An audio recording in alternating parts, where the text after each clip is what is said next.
Sí, bueno, a ver, el principio de este nombramiento es que ante una realidad muy compleja y muy grande de la diócesis de San Isidro, el obispo pide un obispo auxiliar, ¿no?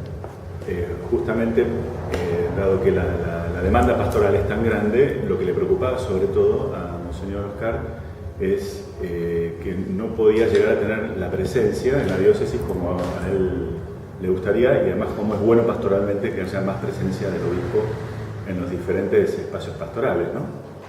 Las parroquias, los movimientos, las obras de Cáritas. De ahí que pide un obispo auxiliar. El obispo auxiliar es, podríamos decir, como un cohermano, ¿no? del obispo. No sustituye al obispo titular, sino que todo lo contrario. En realidad la idea es multiplicar su presencia, ¿no? Porque usted era vicario aquí de la diócesis, no, o sea, ¿cuál es? O sea, lo asistía también al obispo, por eso es una diferencia. Hay una diferencia, sí. Sí, yo en el 2009 fui nombrado vicario por Monseñor Casareto. Cuando Casareto pide un obispo coadjutor, entonces obispo coadjutor es con derecho a sucesión, ¿no? Entonces, cuando llega el momento de la renuncia y jubilación de Monseñor Casareto, queda automáticamente Monseñor Ojea. Y yo ya estaba de vicario general y me confirma, digamos, el cargo. Así que continúo siendo vicario general. Bueno, conoce ya la diócesis bastante. Conozco la diócesis, además soy hijo de esta diócesis, como decía los otros días, así que la conozco mucho y la he recorrido mucho siendo vicario también. ¿Usted en la infancia y eso vivió acá en la diócesis? No. Sí.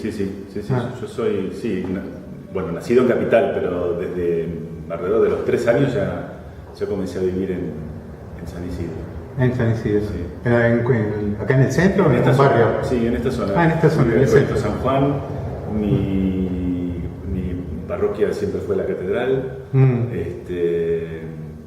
Y bueno, quizás, entré al seminario, así que en realidad de joven mi mundo era muy pequeño. Después como cura empezó a agrandarse mi mundo y anduve dando vueltas como misionero por varios lados. Vuelvo un poquito para atrás. Sí. La diferencia entre vicario general, que me preguntabas, y obispo auxiliar. A ver, en cuanto a lo canónico, el obispo auxiliar tiene que ser nombrado vicario general para que pueda ejercer el cargo, ¿sí? Esa es una cuestión más canónica o de organización interna. La gran diferencia entre un vicario general y un obispo auxiliar es justamente eso, que es obispo, con todo lo que implica ser obispo. Ustedes saben que el episcopado es un sacramento, o sea, a mí me van a consagrar obispo el día 11 de diciembre, es la misa de consagración.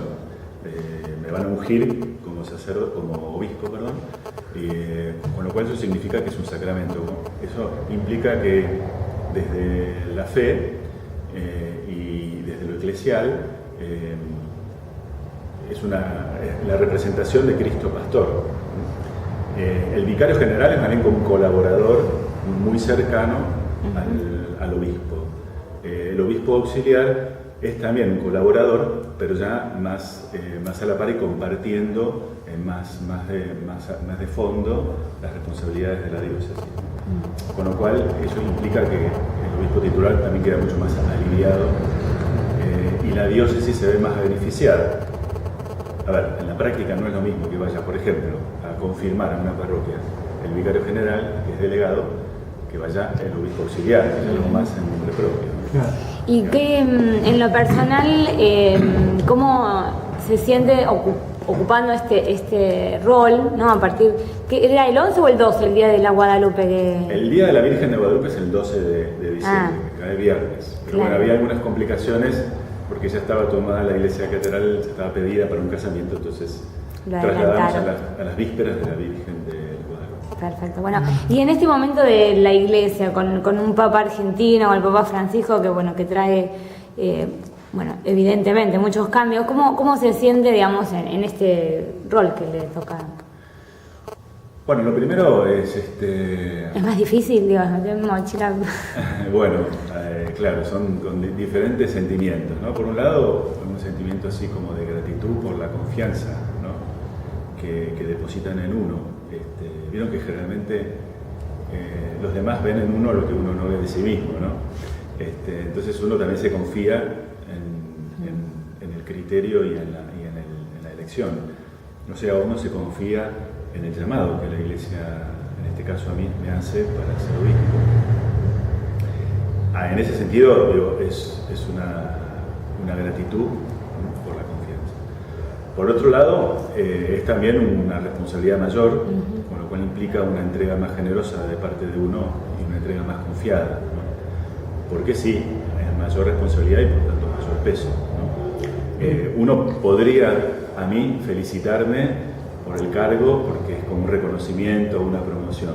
La verdad que en la Iglesia pastoralmente no lo queremos vivir así. Si bien tenga algo de eso que no se puede negar, pero quiero decir, lo esencial y la mirada está puesta en una llamada a un servicio más generoso, una entrega más honda, ¿no? Retomo la pregunta que le había hecho. Entonces, en cuanto a las líneas que Monseñor Ojea le ha propuesto para trabajar en la diócesis, ¿cuáles son? Bueno, vamos muy en la línea del Papa Francisco, que está muy bien expresado en la exhortación apostólica a la alegría del Evangelio. Ahí es sobre todo las grandes líneas del Papa, que es una iglesia en salida y una iglesia que salga al encuentro de la cultura de hoy y del hombre de hoy, con gestos, con muchos gestos de cercanía y, como a él le gusta decir, de misericordia y de ternura. En este sentido, por eso también yo creo que Monseñor Oscar ha pedido un obispo auxiliar justamente para poder multiplicar esta actitud de salida, de llegada, y que la Iglesia no pierda, y en este caso la Iglesia Diocesana de San Isidro no pierda contacto directo con la gente. Había una preocupación de Monseñor, que era el momento que no sea solo, no sé si era del Papa, de Monseñor o de algunos sacerdotes, pero que el momento de ebullición de la fe, que cuando fue el nombramiento del Papa Francisco, no sea solo eso, digamos, ¿no? Que sea un encuentro más espiritual y permanente. Ustedes cómo lo observan eso. ¿Cómo observo eso? ¿Cómo observan que la gente, o sea, sigue viviendo con alegría lo del Papa Francisco, pero sigue militando dentro de la Iglesia? Sigue con el entusiasmo. Claro. Sí, está bien. El entusiasmo es muy grande. Yo creo que es porque la gente siente que con el Papa Francisco justamente hay una iglesia que se acerca mucho más, ¿no? Ahora, eso hay que expresarlo en gestos concretos y en actitudes concretas de cambio también, ¿no? Esa parte ya es más difícil y es más lenta. El mismo Papa lo dijo, ¿no?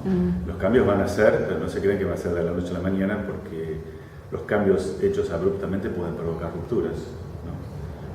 Los cambios siempre van a provocar tensiones, pero hay que tratar de que no haya rupturas, ¿no? Claro. Porque si no, no tiene sentido tampoco.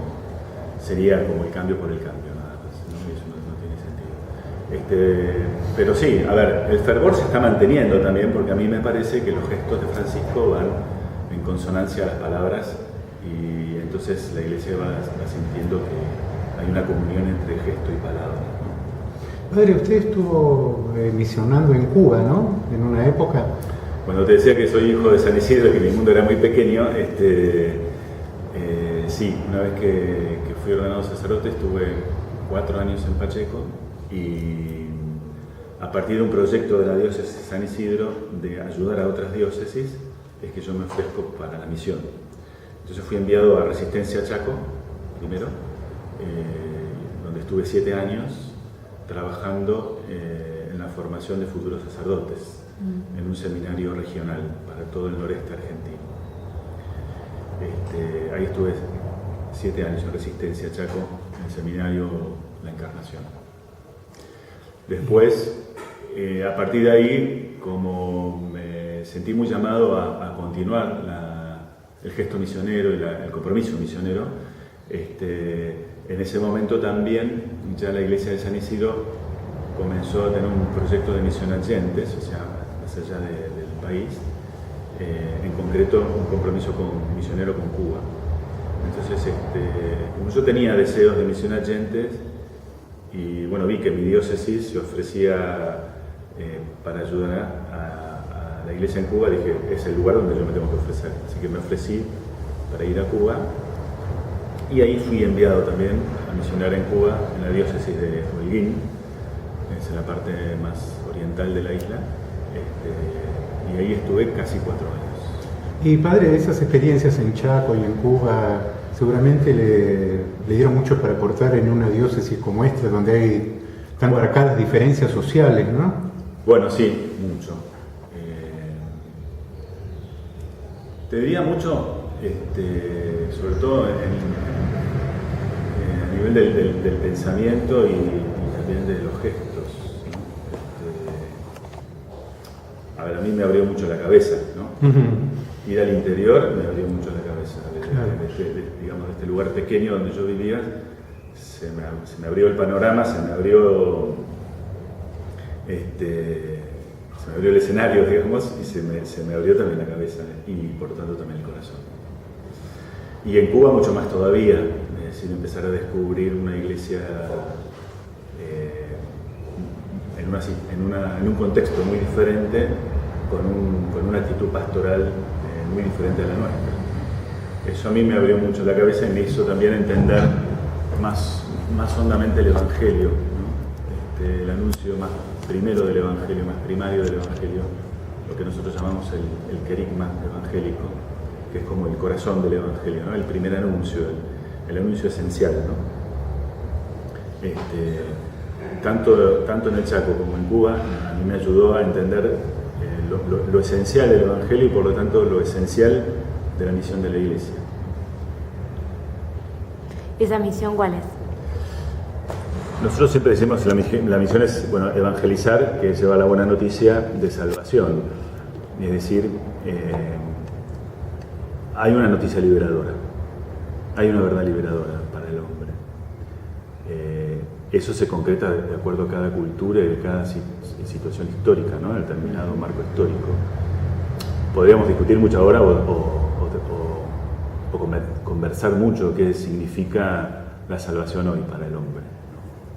Bueno, ahí nos iríamos muy en una conversación, pero lo esencial de la Iglesia es presentarle al hombre que hay un sentido hondo en la vida y es un sentido liberador, porque el proyecto de Dios es que el hombre sea feliz, sea humano, plenamente humano, o sea que es un anuncio humanizador y planificador. En este sentido te pregunto cómo transmitir ese mensaje en contextos de mucha pobreza, ¿no? y de inequidad y de desigualdad. ¿Cómo le llega a ese proyecto liberador cuando observa que quizás no es beneficiado con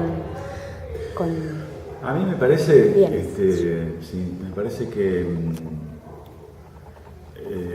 lo que más nos cabe, no exclusivamente, pero lo que más nos cabe en cuanto al tema de la pobreza y la situación de exclusión es generar gestos, actitudes y acciones concretas, más que las palabras, ¿no?